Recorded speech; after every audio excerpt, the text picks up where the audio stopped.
Si je couche avec Ève, Oui. est-ce que ça veut dire que je dois vivre avec elle?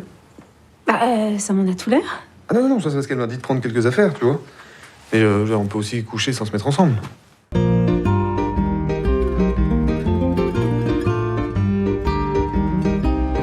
Dans L'homme fidèle, Louis Garrel nous raconte l'histoire d'un trentenaire pris malgré lui dans un presque amour à trois. Et c'est indispensable. Pourquoi ? Pour le charme fou du film qui respire Louis Garrel absolument partout.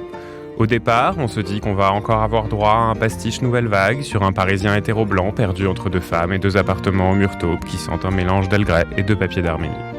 Et puis finalement, on assiste à un numéro de cinéma proche d'un ballet classique parfaitement écrit, parfaitement calibré. Qu'il est bon de voir un film ramassé en 1h15. Je peux te parler 2 minutes? Oui. Tu veux qu'on prenne un thé, un café? Non, j'en ai pas pour longtemps. Je voudrais la belle. Et si moi je te dis non? Alors c'est la guerre. À l'heure où l'amour se fait en katchana, rien de tout ça ici. Les femmes portent des cols roulés, les monologues sont au passé simple, et de l'amour à trois, finalement, on ne voit presque rien. Tends-toi. Pour le casting, juste parfait, entre un Louis Garrel fidèle au même gel et faisceau du lit depuis 35 ans, une Laetitia Casta fatale sous des dehors sages et une Lily Rose Depp qui fait balancer sa queue de cheval de gauche à droite d'une façon délicieusement érotique, on ne sait plus où donner de la tête.